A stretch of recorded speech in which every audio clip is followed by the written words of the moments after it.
Hello, I'm Megan Hart from the Denver Museum of Nature and Science, and I'd like to thank you all for joining us for 60 Minutes in Space tonight.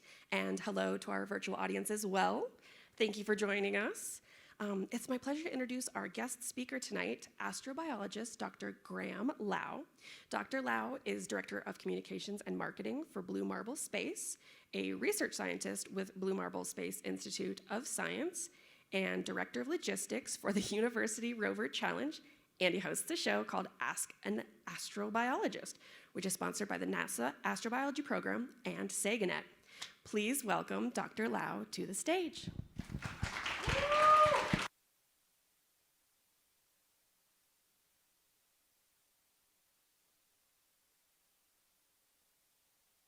Make sure we're on. There we go. And then just check my clicker here real quick. Awesome. All right, it is great to be back. I've done 60 Minutes in Space several times since the pandemic started. This is my first time live back in the museum, so it's a pleasure to see you all here this evening. I'm glad a bunch of you could join us to chat about some cool stuff going on right now in space exploration. And since I'm an astrobiologist, we'll also talk about life in space a little bit. But first, I want to talk about something that just finished for me, which is pretty incredible. My summer, I have like the opposite schedule of an academic. A lot of professors, they work like September up until like June, and then they have off the summers. For me, a lot of my work happens in the summer, and I have off the rest of the year. My big project in the summer is the Young Scientist program at my research institute. It's a program meant for undergraduate students and those who've earned associate's degrees and bachelor's degrees but have not yet started graduate school. It's a summer online internship. This year we had 66 interns from 16 different nations joining us for a large number of projects. We had 24 different projects. This is just a small list of them. I know this sounds like a plug. It is. If there's any college students out there, or if you have friends or family who are college students who are looking for an internship, you can tell them about this at bmsis.org/YSP. This is just a few of the projects that we had this year. There are projects related to space exploration, to doing biology and bioinformatics. There's a few that let you work with NASA through a project I helped to run, as well as another, my friend, Dr. Jen Blank, helps to run. There's lots of really cool ways to be involved. We also do science communication and moral philosophy during this internship, so it's a great experience for college students. But the main reason I first thought to add this for tonight's talk was because this past week, on Friday, the 66 interns that we had in the online program, they presented their research. They each gave either a 10-minute talk or a 2-minute lightning talk about their research for the summer. And we thought that was a really cool idea. We do it every year, and it's always incredible to hear these college students who've worked for 3 months on these projects share their knowledge with us. But on Saturday, we had something new.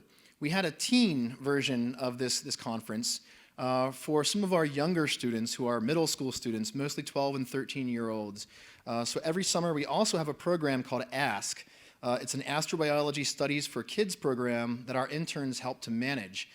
So if you have younger children who are 11, 12, 13, who might be interested in being involved in this, just have them get in touch with me. But they gave some really cool presentations on Saturday, and one of them just really floored me with his talk. His name is Sasha. He's a 12-year-old from Canada. He gave a really beautiful talk about how to decode data from satellites and how we read data from the James Webb Space Telescope. And he added this slide at the end of his talk, and I thought it was so beautiful that I wanted to share it. Remember, space is for everyone. No matter the nationality, race, etc., humanity must step forward to explore space together, not as separate countries. We are in this together. And that's a really cool message, I think, for him to share. And I'm going to come back to that a few times tonight, this idea that we're in this together, that we're sharing all of this. So the first big thing in space for us to talk about, who woke up early Monday morning hoping to watch a rocket launch? Yeah, me too. It didn't launch, did it? But it was very exciting. My friend Luis Zaya, who's a researcher up at CU Boulder, he's a principal investigator. That means he's in charge of one of the small payloads, the small CubeSats that's going on this mission. This is, of course, the Space Launch System with the Orion capsule. This is Artemis 1. The plan for this rocket launch, it is not a human not a crewed rocket launch. There's no humans on board.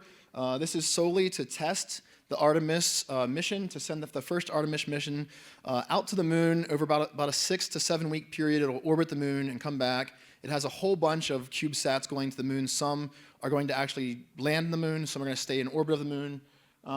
It should be a very cool mission if it ever launches. Late Sunday night, they started the countdown process. They noticed right away there was an issue in moving the liquid hydrogen and liquid oxygen over to the spacecraft, over to the rocket. That wasn't an issue. They saw a crack along the rocket body in one area. Luckily, that wasn't an issue. They deemed that it wasn't a crack in the rocket. But the big problem was with one of the engines. And I know there's a lot of text on this image, but I thought it was just really cool to share. So you can see on the main rocket, there are these 4 engines. All of them are RS-25 engines. That's really cool because those are the engines we used on the space shuttle as well. And all 4 of the current engines that are on that rocket on the launch pad right now in Florida have all been used before on space shuttle flights. So they're all well-proven rocket engines. We know how they work. But the problem came with engine number 3. So engines number 1, 2, and 4, they were all happy.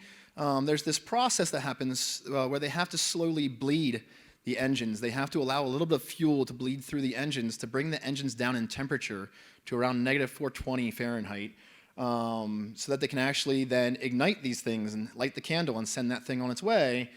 And engine number 3 wasn't having it. It didn't want to cool down. And so it led to a lot of memes. Within the hour after the launch not happening, my Twitter feed Monday morning, it went from like space, rocket space, and then memes about engine number 3. And they're all pretty funny. I think they were pretty good. So yesterday there was a press conference, and they've announced that the rocket is still on the launch pad. They're not pulling it back in yet. Just for those who are waiting for the next opportunity, which is actually coming up here soon, this Saturday at 12:17 our time, and this Saturday is my birthday, by the way, so I actually think maybe somehow like there's some special thing out there in the universe just holding this rocket just for me, for my own special birthday candle. But who knows? But I will say, if they do have to pull the rocket back, just so you know, if they do have to bring it back to the Vehicle Assembly Building, the VAB, that very large building down in Florida, if that happens and they have to actually diagnose and treat this potential issue with the engine, it could be weeks or months before this thing could launch. However, I think a lot of us are really hoping it'll be good. At the press conference yesterday, they announced they're going to try to go ahead with it. They're doing some tests over the next few days, just bringing it down to temperature. They don't think it actually was an issue with the bleed in the engine. They think it was an issue with a sensor. So this should be really cool if it launches. Again, Artemis 1, really cool, no humans, but a lot of really cool things going to the moon and a good test of this process of getting us to the moon. And in the future, it will be taking humans to the moon. So Artemis 2, which is supposed to launch in 2024, in the spring of 2024, is supposed to have humans on board. They will go around the moon, but they won't land, just like Apollo 8, and then they'll come back. And then Artemis 3 is the big one. Now, I did have some videos to show, and I have a really cool one of the possible landing sites. They just announced those a few days ago, but my YouTube's not loading really well, so I will show one video later. I can't show that, but it's worth checking out. There's a few different places on the southern side of the moon, near the south pole of the moon, where we might be landing the Artemis 3 crew on the moon. Along with Artemis, there's some really cool ideas they have along the way. Not everyone agrees with it being cool, but there's this idea of building a Lunar Gateway, basically a space station around the moon that would allow the astronauts to disembark, go down to the lunar surface and come back up, but then could also be a staging place for going on to Mars. That said, so I've seen a lot of my friends who are also communicators of science lately on Twitter and other places. They're like, why is no one talking about us going back to the moon? Why does no one realize we're going back to the moon? Amongst this audience, members and guests of the museum, I'm sure you've heard of Artemis, almost all of you before, and you've heard that we're going to the moon, but in general, a lot of people aren't talking about it. And so, there's a lot of politics, there's a lot of things involved in this, but one thing I will say for myself, so it's my birthday on Saturday, it's almost 4 decades, I'm getting close, now, almost 40 orbits. I'm getting very close. And I will say, since I was able to start paying attention to politics and what's going on, every single presidential administration has changed the plans of the previous administration when it comes to where humans are going in space. So I remember the first Bush, we had this idea, like, let's go to Mars. Let's build giant spaceships and go to Mars. And then Clinton came, and he's like, no, we're going to go to the moon. And then the next Bush came, like, no, we're going to Mars. And then Obama came, and well, we're going to a near-Earth object instead. And then Trump came, and now we're going to the moon. I will say that I'm very happy that the Biden administration is the very first administration since I remember who's actually maintained our plans of what we're going to do. And that's why Artemis is actually moving forward right now. Otherwise, it would have been canceled already, and we had a new plan that also would have been delayed. The thing is, we need long-term vision to make these things happen. We need people willing to work together no matter our political background and our interests. We need to share a common goal. And if that goal is getting us to the moon, then that's a really cool goal for all of us to share together. So I'm super excited for that, but I will say, beyond a lot of people not talking about going to the moon, a lot of people aren't talking about how awesome China's space station is. China right now has a very awesome space station in orbit with 3 astronauts on board. By the end of the year, they should have more. And China also has really cool plans of sending humans to the moon in the next decade or so. So we'll see what happens with lunar exploration. There's a lot for us to share, not just for America and NASA to send things to the moon, but for China to send things, for other nations to be involved. We also have a lot going on in private aerospace as well. If you saw the Netflix special on Inspiration 4 on that mission, so there's a billionaire named Jared Isaacman. He goes by Rook, it's his call sign. He owns a bunch of jets and other stuff, as billionaires tend to.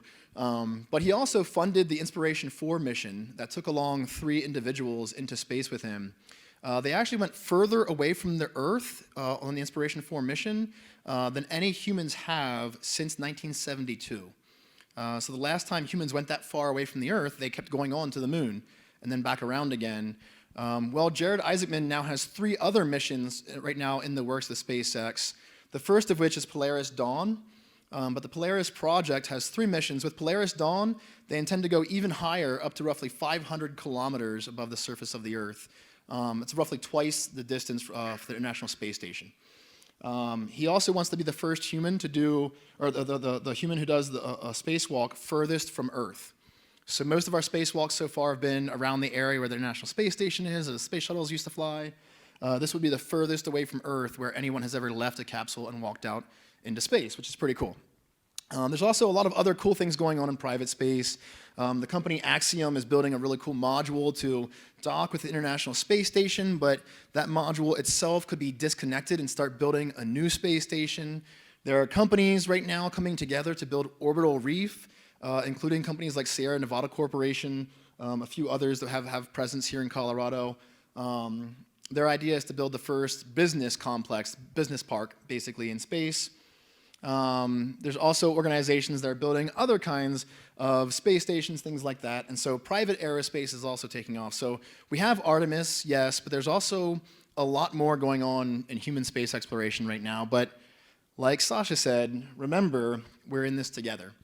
And so it's important to always remember that, this is not just America, it's not just NASA, it's not just China or Russia or some other country, it's all of us together. And it's important for me, so I give a lot of talks. Almost every single week, sometimes every other week, I'm giving a talk to a classroom somewhere in the world. It could be India or Morocco, it could be China, it could be Australia, New Zealand, anywhere in the US, Canada, lots of different countries. And one thing that's always inspiring for me is that young people feel like they're part of this endeavor, no matter which nation they're from. We are exploring the universe together. And one way that's become very prominent this summer is with the release of some new images from our really big telescope that just started observing. Like, we just launched the James Webb Space Telescope this past year, and it took a few months to get it down in temperature to cool the instruments down enough to actually start observing. And then first light started coming in, and already we have incredible data. I'm sure many of you have seen these images before. If not, over here on the left, this is SMACS 0723. It's being called a deep field. it's really not intended to be a deep field. The Hubble deep field images, if you've ever seen those, there's big images that show thousands and thousands of galaxies. So everywhere JWST looks, it's going to see galaxies. It's just part of a really powerful telescope like that. And with this one, it was looking here at this stuff right in the middle, which is actually a globule region of galaxies, a cluster of galaxies together that are only about 4.5 billion light years away. But what was really cool with this image, and this is only over a few hours, with the Hubble Deep Field, it could take over 100 hours of observation time just to put those big images together. This was just a few hours. They got not just the galaxies they were looking for, but in the background, they also got a whole bunch of other things that kind of look like little smashed out pancakes here. Where you see those smashed out pancake looking things, those are actually galaxies much, much, much further away. The mass, the material in this galaxy cluster is lensing and causing the galaxies behind it that's bending the light from those galaxies so we can see it. And those galaxies are 13.8 billion or 13.7 billion years away. They are the very beginning of time for galaxies as we know them. James Webb is looking back into the beginning of time, which is pretty cool. Up in the top right here is the Karina Nebula image, the cosmic cliffs. This image shows a nebula region, but you can see little regions where there's kind of like these kind of little circular parts that are like globbed together. That's where new stars are being born inside of this large nebula. And then down in the lower right, the Southern Ring Nebula is the death of a star, or the remnant of a death of a star. So in the very middle is a star that was once long ago, just like our sun. At the very end of its life, it sloughed off its outer layers and puffed them out to the universe and made this really beautiful nebula around itself. And so with JWST, we're seeing the beginning of the universe as we know it. We're seeing the beginning of stars. We're seeing the fate of stars as well. And that's all really cool. We also, just this morning, this was just released by NASA, by the Goddard Visualization Studio. Hopefully the audio plays here. This is what's called a sonification. If you haven't heard that word before, sonification means to take the data that we have as scientists and to turn those data, the numbers, the bits, whatever it is, into sound so that we can understand it. It's also really helpful for those who are visually impaired. We can take data and make it something you can actually listen to the data instead. Here it just sounds really beautiful. And so they've taken different parts of this image and they've put to sound. And so they have these nice, like, deeper sounds in this background region, some brighter sounds, but there's little kinds of notes that kind of pick up every here and there, the different stars and galaxies you're seeing in the image. This is so cool.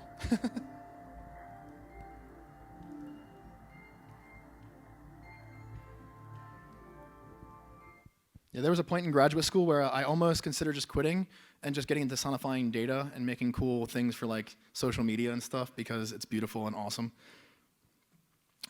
So why is JWST so powerful and why is it so awesome? This is a comparison of the size of the Hubble Space Telescope's mirror, its primary mirror, to all of the mirrors put together of JWST. So you can see, first off, JWST has a lot more area of collection. In astronomy, the more area you have to collect light with, the more light you can get. And that by itself makes for better images. Also, it's kind of the region that JWST is imaging in that's really important. So Hubble was able to look in the visible light spectrum, so the rainbow of color that we see with our eyes. We see, Roy G. Biv, right? Red, orange, yellow, green, blue, indigo, violet of the rainbow. Well, Hubble was looking in that realm as well as something called infrared. So kind of beyond the red that our eyes can see.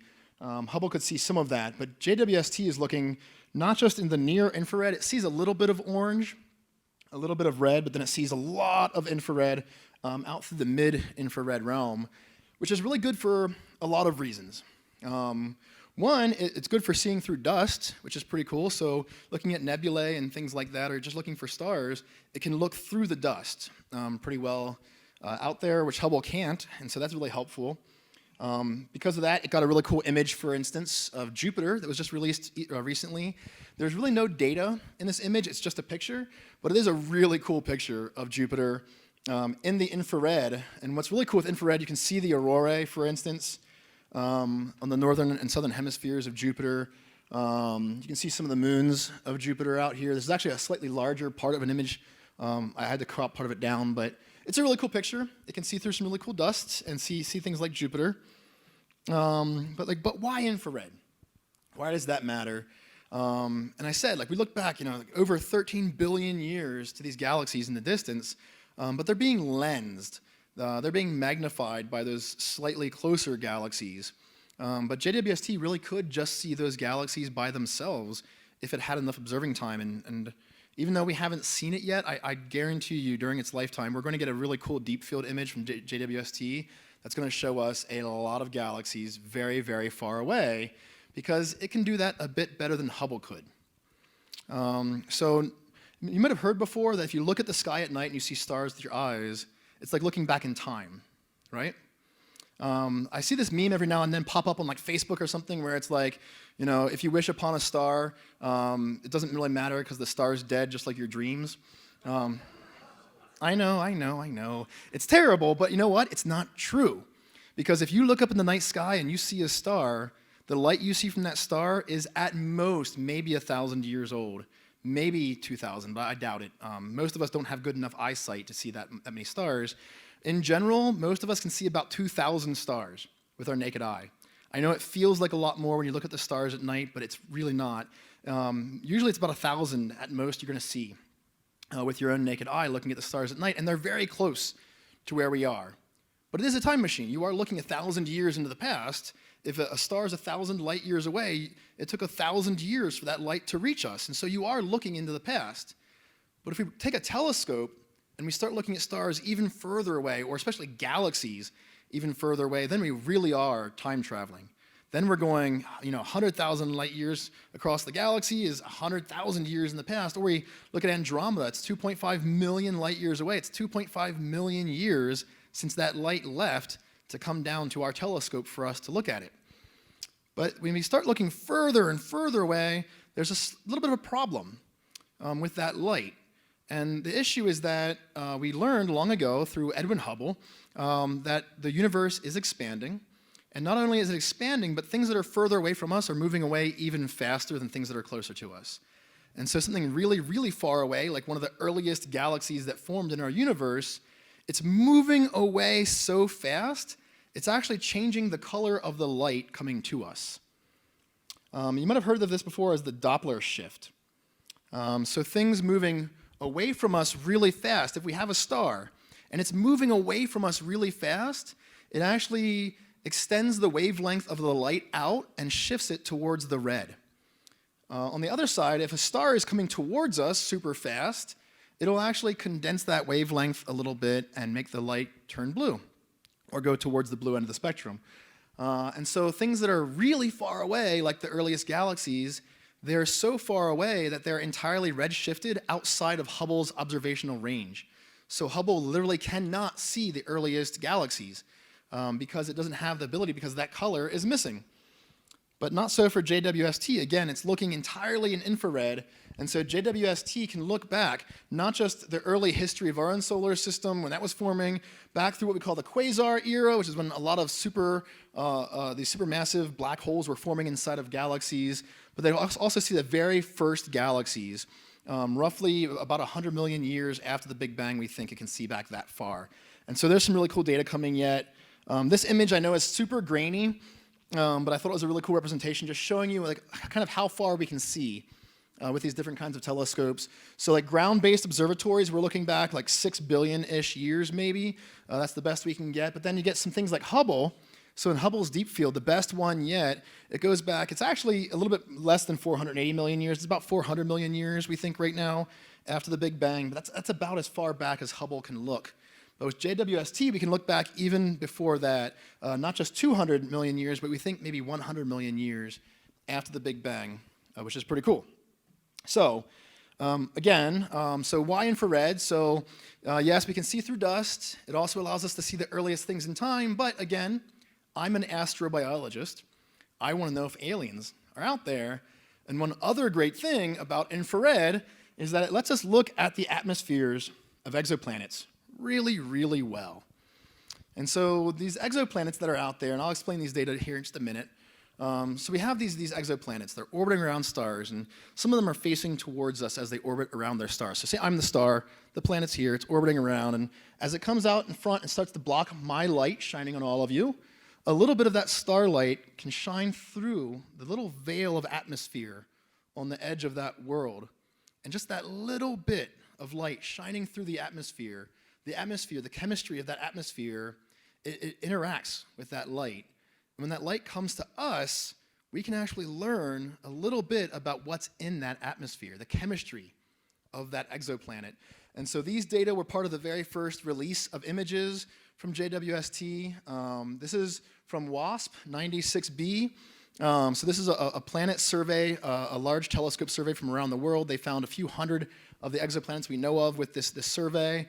So this exoplanet is roughly half the size of Jupiter, half the mass of Jupiter, but it's very close to its star. It orbits in about 3.5, I think, days around its star. It's what we call a hot Jupiter. It's big, it's close to its star, and it's spinning super fast. But since it has a very short period, it orbits around its star very quickly, it allows us to get data from it pretty fast as well. So it was a good target for JWST for us to look at first.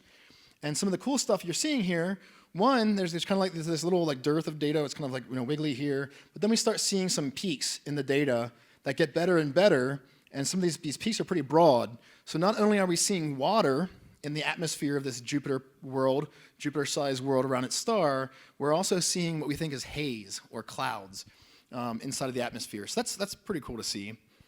But then just this past week, on Thursday, they released something else, which again, astrobiologists, so kind of nerding out on this still. So on Thursday morning of last week, they released this from a different WASP planet, 39b. This one is roughly 1/3 the size of Jupiter, 1/3 the mass, but it's 1.5 times the size. So it's very big, but not nearly as dense.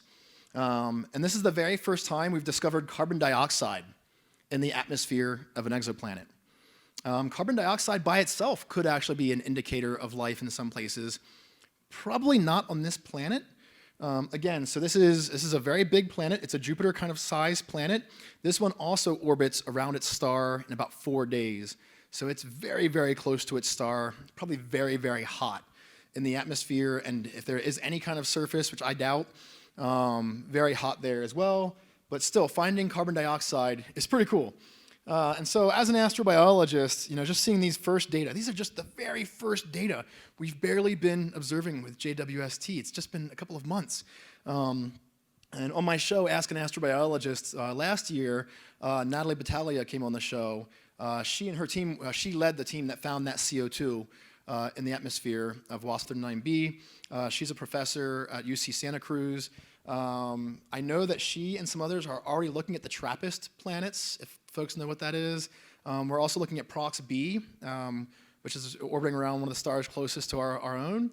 And so there's a lot of really cool stuff coming up with JWST. If you're not excited about it like I am, you should be, because it's very cool. But also, again, I'm an astrobiologist. Are aliens there? I don't know. I want to know. And it makes me wonder, what worlds are out there waiting for us to learn more about them?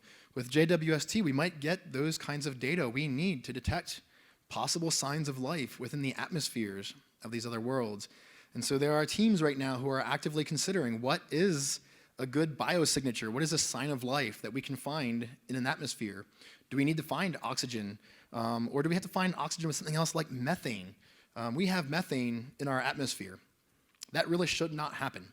In an atmosphere with as much oxygen as we have, 21% oxygen in our atmosphere, that methane, if left by itself, would dissipate very quickly because all of the oxygen would react with it. But life on Earth continually produces methane, and we also produce methane in our emissions from like coal burning and things like that. But we are constantly replenishing this methane in our atmosphere. We might find some similar signatures very soon in an alien world, and so I find that pretty exciting. So I'm going to talk for a minute about astrobiology because I love it. Astrobiology, if you go to the NASA website for the NASA Astrobiology program, it'll say that astrobiology is the study of the origins, the evolution, and the distribution of life. And sure, that's true. But to me, astrobiology really is just our quest to understand life, period.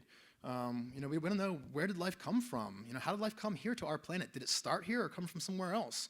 What is the future of life? Are there aliens out there? Can we talk to them?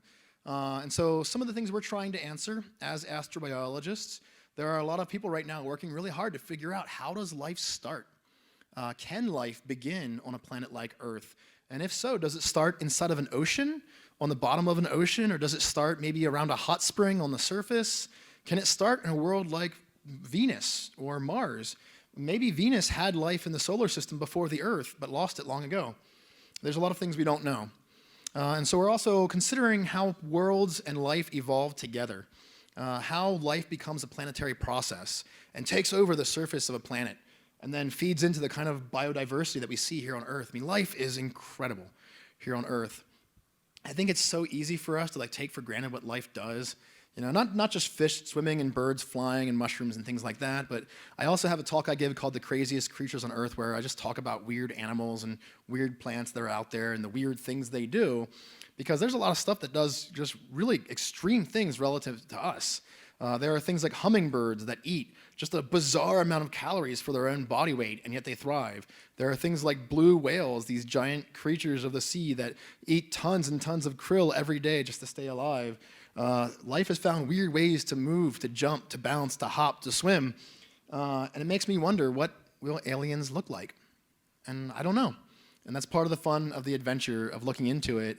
And right now, a lot more people are getting very excited by it as well. So one of my past interns in that Young Scientist program that I mentioned, Kat Herrera, who is right now an undergraduate student down in Guatemala, Kat put together this graphic for a class she took part in about a year ago at the Amity Center for Excellence in Astrobiology, which is located in Mumbai in India. They had an online class with almost 800 students from 53 nations. And so Kat put together this graphic showing how to say the word astrobiology in 36 different languages. Those are all the languages spoken by the roughly 800 participants in this class. And so astrobiology is also something that we are now sharing in together. We are sharing in this adventure together, not just for young people who are interested in learning more about our place in the universe, but in policy as well. So the National Academies of Science, Engineering, and Mathematics, NASEM, for a lot of different disciplines in science and engineering mathematics, they release these things called Decadal Surveys. These are surveys of the scientific community within a given realm. That can be like heliophysics or planetary science or some realm of mathematics, aerospace engineering. They basically do a big survey of everyone that they can get involved in that field in the US to submit papers to then say, this is what we think we should be doing as a scientific community in the next decade. And recently, the Planetary Science Decadal included the word astrobiology for the very first time. So now it's the Decadal Survey for Planetary Science and Astrobiology, which is awesome. And also, it basically sets how we think we should spend taxpayer dollars on this science in the coming decade. So I was an author on several different white papers. There's a whole bunch of them that go into it. And this is basically saying, over the years 2023 to 2032, what should we do? A lot came out of that, but a few key things. One is that the icy worlds of our solar system and the ice giants are finally getting more interest. So we have the Europa Clipper, which is already being designed and developed and will launch in 2024. I'll explain that in a minute. But it also called for going further and actually developing a Europa lander. There's a concept design from JPL. This report says in the next decade we should push that into actually becoming a mission. There's also an Orbi lander for Enceladus. That means orbiting as well as landing on a moon called Enceladus. Again, I'll talk about that in a minute. And also something really cool is an orbiter mission to Uranus. And so that could launch in the 2030s, but honestly, it might take well over a decade to get there. If we launch it on the Space Launch System, the same rocket being used for Artemis 1, it would still take quite some time to get to Uranus. So I'll explain these things just really quickly here, and I'll keep an eye on time too, so we have some Q&A then. So first off, Europa Clipper. Such an awesome mission. My colleague, Bob Pappalardo, is a researcher at JPL. He's the principal investigator, so the person who's in charge of the very large team building this spacecraft. Clipper is going to go out. It's going to orbit around Jupiter and Europa together. but then it's gonna study the surface of this icy moon of Jupiter called Europa. It'll also help us to understand the depths of the ocean down below, which I'll explain here in a moment. But it's a very cool mission. I'm very excited for it. Again, launching in 2024, should be out at Jupiter before 2030, if all things go well. And then we'll start collecting data after that. Nominally, it'll get over 40 flybys of the surface of Europa. Right now, only roughly 10% of the surface of that world has been imaged in high resolution. Clipper will fix that and image the whole thing and give us a lot of really cool data on the surface chemistry as well. So this is Europa. Looking down at the surface, you can see it's this icy surface here. All of those red lines, these cracks in the crust everywhere called linnea. Those cracks are cracks in the ice because that ice sits over top of a very deep ocean down below. The ice itself, we actually don't know exactly how deep it is, but our best models say it's about 10 kilometers or roughly 6 miles in depth. And then down below that is an ocean that could be 100 kilometers or 120 kilometers in depth. That's like 60 to 75 miles-ish. That's super deep. Way deeper than our Earth's oceans. Our Earth's oceans would be like up here somewhere. And so there's a lot of water in Europa. There's a really cool graphic. I probably should have tossed it in, but there's a cool graphic you can find online showing all of the water taken out of Europa and turned into a sphere compared to all of the water from Earth. And there's more water inside of this ocean on this moon around Jupiter than there is in our oceans and lakes and rivers and all of those things. So a lot of possibility there. And could there be things like hydrothermal vents like we have here on Earth? Down at the bottom of our ocean since 1977, we started detecting these things, these hot regions around the spreading centers on our ocean floor where we see things like black smokers, this black material of a chimney coming out. It's where seawater has gone down into the oceanic crust. It's been heated up by the mantle down below, and then it's coming back out. But when that happens, that hot fluid, it's also stripping out metals, minerals, other elements, things like that, from the oceanic crust itself. And so this becomes an oasis for life.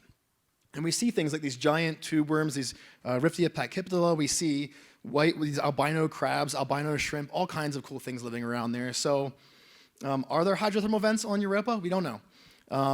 But I really want to find out. And so Clipper is a first step in finding out. And if there is any way for that water from the ocean to get to the surface, then a Europa lander itself could actually find possible signs of life from that deep ocean if they're there. But it also is just going to tell us a lot about the physics and the chemistry of that moon and of the Jovian system in general. I also mentioned that there's an Orbi lander for Enceladus. So Enceladus is a much smaller moon. I think I forgot to say that. Europa is about the size of our moon, whereas Enceladus is much, much smaller. It's a very small moon orbiting around Saturn. But this moon not only has a subsurface ocean, we don't really have great data to know how deep that ocean is, but there's a much smaller ocean there. However, Enceladus has this really cool feature that it turns out some of its ocean is spraying out into space. This is a better image kind of showing a mosaic taken from the Cassini spacecraft where you can see the ocean from Enceladus spewing into space. This is a region called the Tiger Stripes in the southern hemisphere of Enceladus. And this fluid, we haven't really fully sampled it yet. We did fly through it with Cassini, but that spacecraft, it wasn't built to look for life, or really to measure the chemistry of water plumes at all. We didn't even know they were there until Cassini got there and then started showing it to us. And so we were lucky we could fly through the plumes and get some chemical data, but now the idea is, can we send back an orbiter that will fly through the plumes and get even better data? And better than that, can we actually land? And so I'm going to try to show this one YouTube video. Hopefully it will load for me. Let me see if I can get that going. So it'll take me a moment. I'll just do a little dance up here.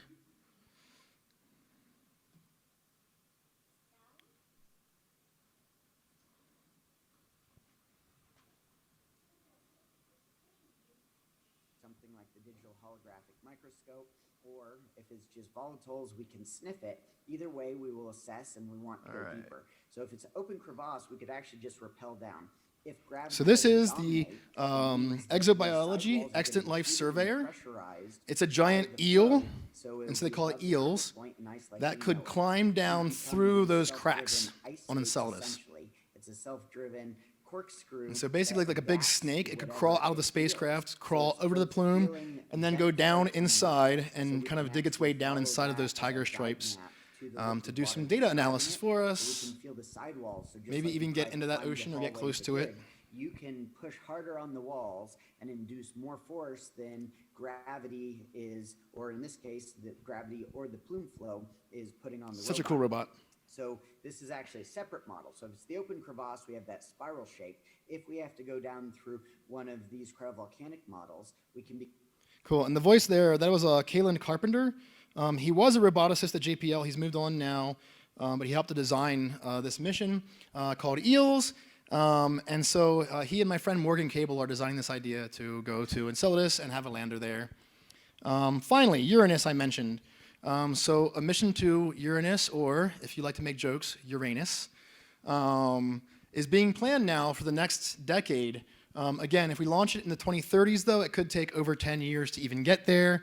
But it would be really, really cool to go out to Uranus for a few reasons. One, Uranus has 27 moons that we know of. We've not been back since Voyager 2. And we can look at it with the Hubble Space Telescope, with JWST, but there's still, if there are smaller moons, we're missing them entirely. It's an ice giant. So Jupiter and Saturn, we call those gas giants. Uranus and Neptune are ice giants. They're slightly different kinds of worlds. And as we continue looking at exoplanets out there, we're actually finding a lot more worlds we think are also ice giants. And so we really want to just understand how these things formed, their history. This thing actually rotates on its side. We don't know why. It could have been a very large impact long ago that actually basically smashed this planet over onto its side. Again, the source of many good jokes. I have a friend, she's a journalist, she does science journalism. She ran pitches past her editor for a large number of Uranus jokes, and they didn't land, unfortunately. The editor didn't like them, but they're good. And this has only ever been visited by one spacecraft. And the same thing for Neptune, actually. So I told Jason Major I would share this image. He does graphic design and image editing for NASA images, and he does incredible work. He took some old Voyager data and made this image of kind of like, you're looking at Neptune and the moon Triton from Voyager 2. It took this picture on August 31st in 1989. That's the last time that Voyager 2 flew past the planet. But also, Uranus and Neptune have only ever been visited by one spacecraft, by Voyager 2. We've never been back since, and that's kind of crazy. And so this idea of having a flagship mission is pretty incredible to me. And right now, we have 5 spacecraft that are currently leaving our solar system, including Voyager 2. So we have Voyager 1, Voyager 2, Pioneer 10 and 11, and then more recently, New Horizons was launched, also heading outside of our solar system. As of today, Voyager 1 is 156 astronomical units away. An astronomical unit is a distance from the sun to the Earth, so 156 times the distance of our Earth to sun, which is almost nothing. It's still very, very, very close to us. The next star is over 200,000 AU away. And I hear this thing a lot, and I heard it this summer. I led a trip for the Smithsonian. I had 23 high school students in DC, and then down in Houston. We were learning about aerospace and met some astronauts, that kind of stuff with them. And one of them mentioned how Voyager 1 has left the solar system. And I hear people say that a lot. It actually hasn't left the solar system. It has gone into interstellar space, which is not quite the same thing. So I do want to end here soon so we have some time for questions, but real quick, this image is terrible. So what this image is trying to show, so as our sun, or as our solar system moves through the galaxy, thank you. It basically creates like a bullet, like a wake, like a big boat moving through water. Our solar system is creating a wake within the galaxy itself. And Voyager 1 and Voyager 2 have flown outside of the wake. They've flown through this area called the termination shock. And so they're now feeling the radiation, the particles from other stars from far away, as much as they are feeling particles and radiation from our own sun. And so that's why they're in interstellar space. But if you, depending on where you think our solar system ends, they could very much still be inside of our solar system. So if you think our solar system ends at Neptune, sure, they're outside of it. If you think our solar system ends at the heliopause, at the termination shock, then yes, they're outside of it. But if you include the Oort cloud, which is a bunch of debris that's gravitationally stuck to our star and forms a big sphere around our solar system, if you include that, it's going to take another 300 to 10,000 years for Voyager 1 to pass through that. So that's a long time. And so with just another moment here real quick, I'll talk about the Interstellar Probe. So this is something else we've been calling for a long time. It's now being taken a lot more than just a concept. There's now mission development happening at the Johns Hopkins University Applied Physics Laboratory in Maryland, is where this is being led from. The idea with this is to build a probe specifically to go out to that interstellar space, to study that part of our solar system where there is interstellar material, to learn more about it and learn more about the history of our solar system. This spacecraft, we are thinking of launching around 2036, if it's possible to get that fast. I personally think it's more like 2045 would happen, but it would go about twice the speed of Voyager 1. So Voyager 1 right now is moving 17 kilometers per second.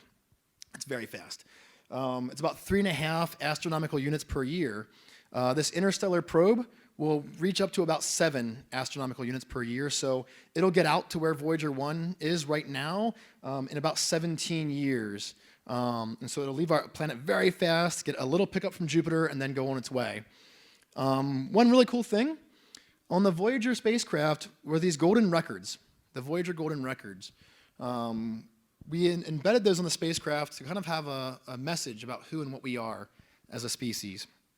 And on them there are images, there's sounds of Chuck Berry, there's classical music, there's the sounds of a woman's brain scan when she's feeling love. There's a lot of really cool stuff on that record from that moment in time trying to show what we are as humans.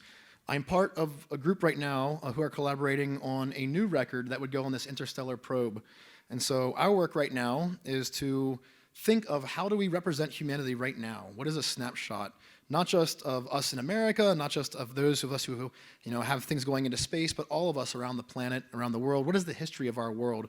And so we're trying to think, with this interstellar probe, how do we leave a message for ourselves, but also in case someone else picks it up. But I think in the end, the message really is for us.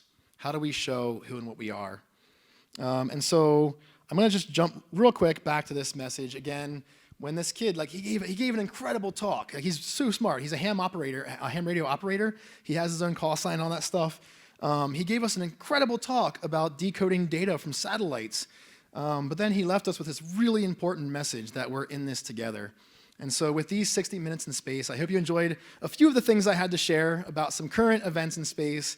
I'm happy to answer questions about anything really in space exploration and astrobiology. And if I don't know the answer, maybe I can help you find the answer too. So thank you very much.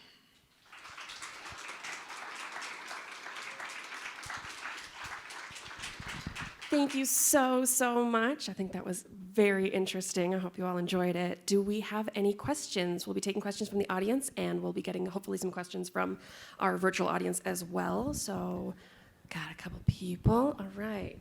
And I've got 2 mics, so we can hopefully make this pretty handy. I'll start with you. Hi. When you were talking about Europa and talking about the depths of the ice in the water, I think ice and water as it is on Earth, how does it compare on Europa? Great question. So a few things. One answer, and I love this answer all the time, is we don't know, because there's a lot we don't know. But with the Galileo spacecraft, which went to Jupiter, it was there for, I guess, 8 years, I think. I can't remember off the top of my head right now, but it was there for quite some time before we crashed it into Jupiter. That's how we know that there's an ocean there. Basically, the magnetic field of Jupiter we were seeing an induced magnetic field coming out of Europa, basically like one battery turning on another battery. And we saw this magnetic field coming out of Europa in such a way that it would either have to have a very big, hot outer core like we do, which really isn't possible for a world that small and that low in density. The best explanation for it is a liquid water ocean, specifically a salty liquid water ocean. Now, the forms of that water, the forms of the ice, especially inside of the lower parts of the ice shell, there's a lot we don't know about the physics there yet. A lot of people have done really great modeling trying to figure out the chemistry, the physics of what's going on. We do have reason to believe that based on the gravity alone at the very bottom of Europa's ocean, even though it's extremely deep compared to our own, because it is a much smaller world and less massive, the pressure on its ocean floor would be roughly the same as ours, which is pretty cool. And so there's a lot of possibility in that ocean, but honestly, we don't know that much yet because we haven't gone down to it. My friend Brittany Schmidt, she's a professor at Columbia University. They're building a robot called the Ice Fin robot. They take it down to Antarctica, and they drill down through the ice shelves and then deploy it into the ocean down below. And right now they've been looking at like fish and stuff like that, and microbes down below, but they're using it as a test bed. How are we going to put a spacecraft, a submersible, into Europa's ocean one day, and what will we find? And the true answer is we don't know yet. We have a question from online. Oh, sorry. Oh, sorry. I was just curious, when you talk about signs of life or life on other planets, is the assumption that it's always carbon-based in the same way that it is here, or does the definition of life change outside of the context of Earth? Lovely question. A couple of things there. First off, the definition of life. This is kind of a bummer. We don't really have a definition of life. There have been several hundred attempts. Some of them are pretty tricky and kind of fun. The one that you might see is called the NASA definition, that life is a self-contained chemical system capable of Darwinian evolution. It's a nice shot at life as we know it, but there's other possibilities out there. What if there is AI life out there, artificial intelligence out there that's life? There's a lot of things that might not fit in that definition. I actually was talking with Richard Dawkins, the famous ecologist and evolutionary biologist, recently online, and I was arguing with him because he has a book coming out. I can't say exactly what all's in it, but he's going to argue that aliens have to follow Darwinian natural selection as well. But I'm not quite sure myself. And so I wanted to argue with him a little bit about that because we just don't know yet. There's so much we don't know yet. And also life being carbon-based. So a lot of us, for a long time, we were thinking like life must be like life as we know it. And so life as we know it is based on carbon chemistry. We use carbon as a backbone, but there's other possibilities like silicon. Maybe there's silicon-based life out there. And also life as we know it relies on water as a solvent. But there's other possible solvents like hydrocarbons, supercritical carbon dioxide. There's some other options. I have a lecture that I give sometimes to students about why I personally think that water and carbon are the best and why alien life most likely also uses those. But it's good for us to keep our minds open. And so when we're looking for these signs of life, these biosignatures we call them, we really are trying to look in a way that doesn't force us to look for life as we know it, but to consider the possible range of what life might be. And that's hard. When you don't have a definition and when you don't know what the possible boundaries are, it really limits how much you can do. But then the fun thing is we are very creative. We have a great imagination as a species, and so we can think about those possibilities and try to put our minds to that. There's a group called the Laboratory for Agnostic Biosignatures, or LAB. They're run from Georgetown University, led by Sarah Johnson, who recently wrote the book The Sirens of Mars. And Sarah and her team of collaborators are thinking, what is an agnostic sign of life that does not require life as we know it or any process that we know of? And so they're looking into like information systems, different ways of looking at isotopes and other forms of chemistry that might show us life, even if it's not Earth life. We have a question from our online audience. Going way back to Artemis, the Space Launch System has been criticized for using old technology and not contracting out to use new technology. What do you think about that? Yes. I don't want to embroil myself in anything necessarily. I'm curious to see how the Space Launch System functions. Again, so it's relying on the same solid rocket boosters we use for the shuttle program. The main core stage is very similar to the old external fuel tank we used for the shuttle program. It's even using 4 of the RS-25 engines from the shuttle program. And so it is very much using those old platforms. I remember when the Constellation program was canceled. So maybe some of the younger folks don't remember, but there was actually a previous version of the Orion capsule that was going to be used, and it was called the Constellation program, and that was canceled during the Obama administration many years ago. And in some ways, they kind of like kept holding on, trying to find some use for this Orion capsule. And so some people have argued as well, like, really the main reason we're using it is because no one wanted to lose money in having developed this thing rather than try to build something new. And so some of that is true, yes. And I also am very excited for private space. I'm very excited for SpaceX. I hope they have other competitors for heavy lift rockets as well. But the Starship that SpaceX is building is a really cool rocket. And there is a chance that if they get that up and running and it flies well, it might replace the SLS after just a few launches of SLS. But we don't know what the future holds. My main take there is criticism, and it is valid.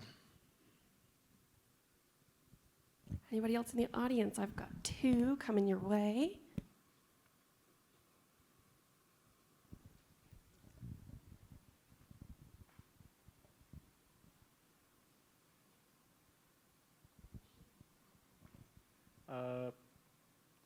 What's your, of the current theories for the evolution of life on Earth, what is your current favorite? I like that. So I mean, so we understand evolution. We've known about evolution for a very long time. We have different modes through which evolution functions. When Charles Darwin published On the Origin of Species, he wasn't the first person to think of evolution. He was publishing an idea of how evolution works through a process called natural selection. We've since then learned of a lot of other processes, and he included some of that in his book too. He spent 20 years working on it. So things like artificial selection, us taking plants and artificially selecting for things that happen. And so evolution has occurred on our planet for a very long time, and we know that's happening. I would say the biggest issue for me is how it all started. We don't know that, and I don't think we ever will, quite honestly. There are people doing great work right now, like how do we create an origin of life in the laboratory? How could we create an origin of life on early Earth or another world? But the problem is the history of our world and the geological processing of our planet. So if you look around our planet, you're never going to find rocks at the surface of our world that are as old as our world, because our world has plate tectonics. It has earthquakes and volcanism. There are processes that destroy older rocks. There's only a few places in the world, places like northern Canada, in Greenland, southern Africa, in Australia, where we can find rocks as old as 4 billion years old, and even that's kind of pushing it. Usually what we're finding is like minerals that are like 4 billion or 4.1 billion years old, and we're finding those minerals inside of younger rocks. And so we can learn a little bit about that history, but I personally don't think we'll ever know unless, and I say this a lot, unless we have some alien neighbor out there watching us, who's been watching us for over 4 billion years, who has some record in some crazy alien library that says this is how it happened here. I don't think we'll ever know for sure. I will say that as a scientist, I do think we should consider the idea of panspermia a bit more as a possible reality. The issue with panspermia, and this is the idea, so panspermia means seeds everywhere. Panspermia is the idea that life could come to Earth from elsewhere. So maybe Venus was a better place for life to start in our solar system. Maybe we're all actually Venusians. Or maybe life started on Mars and then came here. Or maybe there was life here that went to Mars. We really don't know that either. And so there are some really, really good reasons to think that life could have started elsewhere as well and then come here. But unfortunately, we don't have the data to say that. And so I think it's worth exploring, but based on all that we know right now, it seems like life has been here for a very long time and likely started here. And again, we just don't ever know how. Earlier on, you mentioned China, Russia, and other nations getting into space. Curious what international collaboration looks like on deep space exploration and how you see it trending, especially given recently we've seen heightened tensions on LEO activities. Yeah, huge question. Things have changed a lot this year. So for instance, we were supposed to, this month, be launching another spacecraft to Mars called ExoMars. And I was super excited for this one. It had a very big drill that would have drilled really deep on Mars for doing some samples for geology and chemistry, for looking for possible signs of Martian life. ExoMars was a collaboration between the European Space Agency, ESA, and the Russians, Roscosmos. And of course, we all know that things have changed politically now a lot with the invasion of the Ukraine. And so that mission has been, hasn't been scrapped entirely. It's just been indefinitely put on hold until they can figure out if they're going to launch it on a different rocket system with different collaborators. We don't know. And the same thing for doing exploration further out. than Mars. These deep space missions going to Enceladus with an orbiter and lander, going to Uranus, these are almost always collaborative processes. It's almost always us working with, the European Space Agency, with JAXA, the Japanese Aerospace Exploration Association or organization, and other organizations from around the world who are involved in space exploration. There's actually a lot of nations are involved. So again, this is all of us. We're all in this together. And there are a lot of places around the world that don't have their own space agency. They're not launching their own rockets, but they do launch rockets through other nations. They do research with those of us in other nations. And so even with things changing politically right now with Russia and the issue with the invasion of Ukraine, we still have collaboration moving forward. Even with the idea of Artemis and with the Gateway, the Lunar Gateway will primarily be a collaboration of ESA and NASA together. And so we still see a lot of international collaboration, but yes, there is an issue right now with what it looks like for instance, for NASA working with China or working with Russia. There's a lot of issues there, and I don't have the answers for how we get around that. Another question from our online audience. Let me read this again. Okay. What are the environmental limits in space under which life can survive? We don't know. And I love that question. As a sci-fi nerd who grew up watching Star Wars and Star Trek, I hope there's some weird space creatures out there that can just float through space and live in the space environment. Some of my favorite stories is a biological spaceship that lives out there, like Moya from Farscape, or Tin Man from Star Trek's Next Generation. But we don't know. However, space itself is very, very, very cold. It's about 4 Kelvin. I don't know offhand what that is in Fahrenheit, but it's extremely cold. It's way colder than liquid nitrogen. It's colder than solid nitrogen. It's extremely cold. 4 Kelvin is the temperature of liquid helium. And so it's very cold, and in a lot of places in space, there's not much there. It's a vacuum. It's actually a stronger vacuum than we can make here on Earth in any of our vacuum chambers. So there's just not much stuff in most places in space. And then there's also radiation, a lot of pressure from supernovae, things like that. So space itself might not be a great place for life to originate, but it could be a place for life to one day inhabit, long after being a biological species like we are in a biosphere much like ours. Now, if we're looking at other worlds out there, though, we start looking at places like Mars and Europa and Enceladus, the atmosphere of Venus, or thinking about these exoplanets, we now are learning a lot about the limits of life as we know it here on Earth, but we also have good reason to think that a lot of those limits that we're exploring are similar to limits for life elsewhere, because it's not so much based on the biology, it's very much based on the physics and the chemistry. So for instance, at a certain temperature, once things get hot enough, you basically start cooking everything, and so reactions can't happen for life. If things get too cold, reactions don't happen either chemically, and so it's less likely for life to happen. So we can look for limits like that, and so here on Earth we find these things called extremophiles, which are extreme living things relative to us, living in different environments like hot springs in Yellowstone National Park and deserts like the Atacama in South America. Even in my field site up in the high Arctic, we were finding organisms living on this glacial surface that metabolized primarily sulfur and did sulfur chemistry. And so we're learning a lot about what life does on Earth, but that still doesn't mean we necessarily know the exact limits for everything else out there. All right, another question from online. Will future missions to Mars adversely impact life that may have occurred on Mars in the past? Oh, I love that question so much. A friend of mine who was one of our Young Scientist Program participants, she's still in the program but is finishing up. She was a researcher at NASA Ames, working with my friend and the CEO of my company, Dr. Sanjoy Sam. Her name is Jen Keith.